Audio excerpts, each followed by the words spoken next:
presidente Jair Bolsonaro, pelas redes sociais, apontou como o establishment não apenas está unido contra sua candidatura, mas também abandonou as máscaras. O presidente postou uma fotografia do ex-presidente Lula e seu candidato a vice, Geraldo Alckmin, cercados de aliados como Boulos e Meirelles. Bolsonaro disse: "Pela primeira vez na história, você está podendo enxergar o que o sistema é capaz de fazer para se manter no controle de tudo, inclusive da sua vida.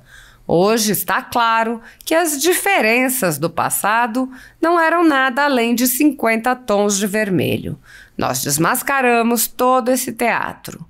O que explica o repentino rasgar das fantasias depois de tantos anos, simulando uma falsa diversidade para que a mesma ideologia de esquerda imperasse por décadas no país, é bem simples: desespero. Foi o recurso que restou para tentarem impedir a libertação definitiva do Brasil. Eles sabem que mais 4 anos de Jair Bolsonaro mostrará para os brasileiros que a prosperidade sempre foi possível, que ficaram na lama esse tempo todo porque eram desprezados. É por isso que roubavam seu dinheiro, porque nunca se importaram em como isso poderia te atingir. Aqueles que promoveram o maior esquema de corrupção de nossa história sempre souberam que cada milhão a mais que roubaram para si era 1 milhão a menos para atender as demandas e as necessidades do país. O sofrimento do povo sempre foi uma escolha consciente dessas pessoas. Prova disso é que as estatais que antes eram saqueadas e davam prejuízos à nação, hoje dão lucros recordes que auxiliam no pagamento de programas de transferência de renda bem maiores. Sempre foi uma questão de escolha. Nós escolhemos transformar o país, eles escolheram roubar.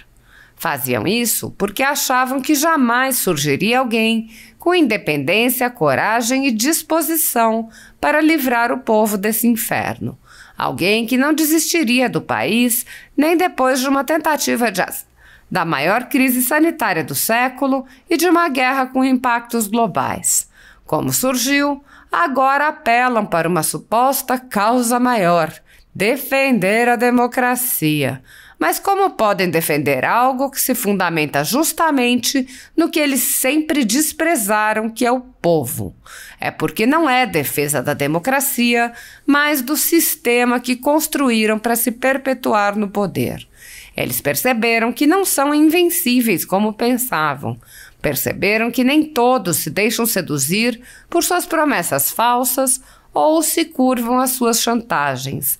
Eles não se uniram contra mim porque ameaço a democracia. Eles se uniram porque ameaço seus esquemas e interesses. E é um erro pensar que o alvo principal é Jair Bolsonaro. O sistema se uniu contra cada brasileiro que defende a família, a liberdade de expressão, o combate à propriedade privada, o livre mercado e tudo aquilo que põe em xeque a ilusão do socialismo. Mas quem pensa que conseguirá tirar o povo novamente das decisões nacionais e retomar as velhas práticas que condenaram o país à miséria, não conhece a sua força. Se eles estão unidos para defender a si próprios, estamos ainda mais unidos com o povo para defender seus valores. Quem insiste em falsas memórias do passado ainda não entendeu que vivemos numa nova era. Aqueles que desprezam o povo e seus valores, que se acostumem com a falta de sossego. Deus não me deu uma nova vida em 6 de setembro de 2018 para ser um gestor, mas para mudar de vez o nosso Brasil. Durante sua live, o presidente apontou ainda uma série de propostas apresentadas pelo outro grupo para um possível governo. Bolsonaro mencionou revogação da autonomia do Banco Central, retorno do imposto sindical, aumento de impostos, estatização de empresas, apoio a ditaduras, desarmamento da população, entre outras propostas, e perguntou: é esse o Brasil que nós queremos? No contexto atual do Brasil, muitas pessoas estão sendo tratadas como subcidadãos pelo simples motivo de terem manifestado apoio ao presidente Jair Bolsonaro. por expressarem suas opiniões, são alvo de CPIs, de inquéritos secretos conduzidos pelo ministro Alexandre de Moraes no Supremo Tribunal Federal, ou são vítimas de medidas arbitrárias, como prisões políticas, apreensão de bens, exposição indevida de dados, entre outras, tudo sem o devido processo legal. No chamado inquérito do fim do mundo e nos inquéritos dele decorrentes já houve prisões políticas sem que houvesse sequer indiciamento das pessoas presas, imposição de uso de tornozeleira eletrônica e prisão domiciliar em endereço diferente de onde as pessoas moravam, quebra de sigilo de parlamentares, inclusive de um senador, quebra de sigilos de pessoas e empresas, inclusive de veículos de imprensa, quebra de sigilos do ajudante de ordens do presidente da República, censura de veículos de imprensa e de parlamentares, bloqueio de redes sociais de jornalistas, veículos de imprensa e parlamentares, buscas e apreensões em empresas, residências, inclusive de um general da reserva, residências de familiares e gabinetes de parlamentares, proibição de contato entre pessoas que muitas vezes nem se conhecem, proibição a parlamentares de concederem entrevistas e intervenções no comando de partido político, entre outras. A totalidade da renda da Folha Política, assim como de outros canais e sites conservadores, está sendo confiscada a mando do ex-corregedor do TSE, Luiz Felipe Salomão, com o apoio e aplauso dos ministros Luiz Roberto Barroso, Alexandre de Moraes e Edson Fachin. Há mais de 14 meses, todos os rendimentos do jornal estão sendo retidos sem justificativa jurídica. Se você apoia o trabalho da Folha Política e pode nos ajudar a continuar nosso trabalho, doe qualquer valor através do Pix, usando o QR Code que está visível na tela ou com o código ajude@folhapolitica.org. Há 10 anos, a Folha Política vem mostrando os eventos da política brasileira e dando voz a pessoas que o cartel midiático quer manter invisíveis. pix@ajude@folhapolitica.org. Olha só, a gente vê aqui, vamos falar em política, né? O que o outro lado ameaça, né? O que eu vou fazer se voltar ao governo. Diz que vai revogar a autonomia do Banco Central. Uma das funções, uma das mais importantes funções do Banco Central é controlar a inflação. Nós estamos no terceiro mês consecutivo de inflação negativa.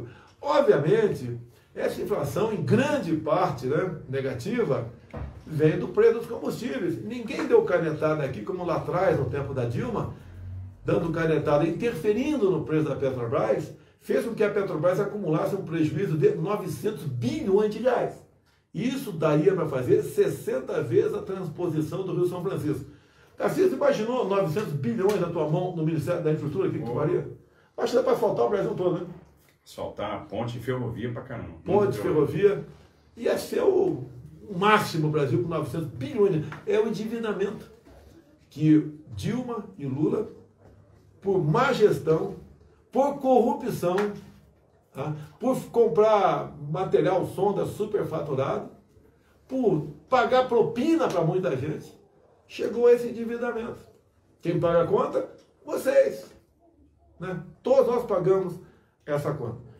E o Banco Central colabora também, obviamente, com as suas políticas de taxa de juros, para que a inflação aí se comporte dentro da meta. Vamos ter uma das menores inflações no Brasil, em relação ao mundo no corrente ano. Tarcísio, combustível, você sofre muito lá com caminhoneiro quando se fala em diesel. Nós zeramos já há algum tempo os impostos federais do diesel. Agora, imposto estadual continua, o limite é 17%. Tem estado cobrando ICMS de diesel. Do lado de cá, nós zeramos impostos federais do etanol, do gás de cozinha e da gasolina. Os governadores podem cobrar até 17%. Eu vi hoje, andando nessa andança por aí, né, que nós tivemos em Santos hoje, eu vi gasolina a 4,50. Quem podia esperar isso aí? Já tem gasolina abaixo de R$5 e etanol abaixo de 3. Eu vi etanol 2,49, porque nós fomos de carro de São Paulo, Praia Grande, e depois de Praia Grande, passando por São Vicente até Santos, de motocicleta. Agora, também, um dos motivos do preço ter caído do etanol que nós aprovamos a venda direta do etanol. Ou seja, o usineiro era obrigado a vender para um distribuidor o etanol. A distribuidora ficava 200, 300, 500 km de distância. De lá, ela voltava para abastecer um posto aqui do lado.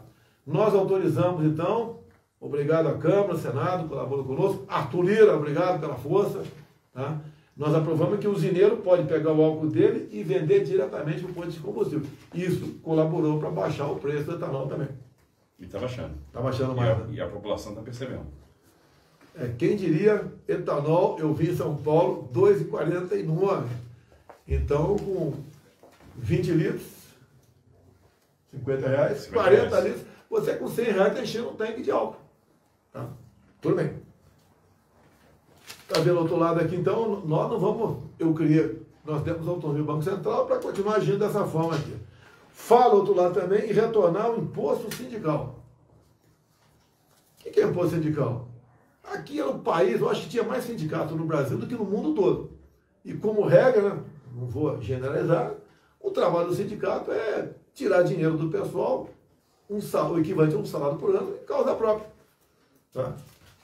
Tornamos isso facultativo. Melhorou bastante, caiu muito o faturamento dos sindicatos. Então, CUT, CGT, esse pessoal, obviamente, quer o Lula no governo. Porque o Lula já falou que vai criar uma contribuição sindical caso volte ao governo. Fala também Se você quer falar alguma coisa, fica à vontade. Não, vamos embora. Fala também de reestatização. Eu entendo, está entendendo da maneira, que a grande maioria das estatais, né, fica melhor na mão da iniciativa privada. Algumas estatais, não. Eu entendo que algumas poucas têm que ter o poder de Estado. Por exemplo, eu acho que a Casa da Moeda tem que estar conosco. Se pensar diferente, não tem problema nenhum. Eu acho que a Caixa Econômica, o Banco do Brasil, tem que deixar como está aí. Tá? Agora, o senhor imagina, presidente, o senhor privatizou a Eletrobras. A Eletrobras tinha perdido o poder de fazer investimento na segurança energética, no fornecimento de energia. O senhor privatizou, foi o segundo maior negócio de 2022 e muito dinheiro está entrando na conta de desenvolvimento energético. O que significa isso? Baixou o preço da energia. Levanta aí enquanto eu continuo aqui, Tércio. Vê aí se a Eletrobras não fez hidrelétrica fora do Brasil. Olha aí, pessoal, tá vendo? Eu tenho certeza que fez, só me confirma aí onde é que foi. Então, estatais nossas gastando dinheiro fora do Brasil. E daí, dívida bilionária por ano. Conosco já começou a dar lucro. Fala também em fortalecimento do MST. Pelo amor de Deus, fortalecer o MST para voltar a invadir terra. Como é que nós aqui, dá para vocês aqui, como é que nós aqui tiramos a força do MST? Nós demos dignidade aos assentados. Até o momento são 402 mil títulos da reforma agrária que entregamos para o assentado. Então o assentado passou a ser o dono daquela terra, o que ele produziria é dele, aquilo vai passar a ser uma propriedade para a tua família, tá? Ele entra na agricultura familiar e daí não quer saber mais de invadir nada, até porque ele não invadia por espontânea vontade, ele era obrigado a invadir, era pressionado pelo MST, se não invadisse, perder a posse da tua terra. O que é aquilo que levantou? Repasse de recursos para hidrelétrica na Nicarágua. Olha só, hidrelétrica na Nicarágua. Vamos lá, pessoal, fechou o cerco? Fechou o cerco, que o Lula é amicíssimo de Daniel Ortega, o ditador lá da Nicarágua. O que a Nicarágua está fazendo nos últimos dias? Fechou rádios e TVs católicas. Fechou o sinal da TV CNN. Começou a prender padres, expulsar freiras. O que fez nos últimos dias? Também proibiu a comemoração do Dia da Bíblia para os evangélicos. E acabou com as procissões para católicos. E o Lula da Silva, Dilma, arranjaram dinheiro do BNDES para fazer hidrelétrica na Nicarágua. Deu para entender o circo fechado aí? É isso que você quer, Brasil? A volta desse ladrão para continuar roubando você, para mandar dinheiro para ditaduras aí fora? Isso é uma roubalheira, uma safadeza. Lula da Silva. Daí ele encontra seus amiguinhos, né? Como o Gilmar Mendes, para dizer que ele foi absolvido. Mentira, não foi absolvido. O Gilmar fez parte daquela votação que descondenou o Lula. Fez parte daquela votação que descondenou o Lula. E o processo voltou para a primeira instância. Não foi absolvido. E o Lula já fala, né, além de não pagar os 14 milhões, é isso que o Gilmar Mendes votou agora, além de não pagar os 14 milhões, o Lula vai entrar com ação de indenização junto ao Estado brasileiro. Ou seja, ele quer ser ressarcido daqui tempo que ficou preso. E mais ainda, pode ter certeza que todos os delatores que devolveram até o momento 6 bilhões de reais vão pedir o dinheiro de volta. O seu Barusco, né? A turma da Lava Jato vai pegar esses 6 bilhões de volta e vai querer juros de correção monetária. É esse o Brasil que nós queremos? A volta da roubalheira, da desfaçatez? É esse o Brasil que nós queremos? 600 milhões de dólares. O que é? Da usina na Nicarágua. Bem, então vamos arredondar aqui.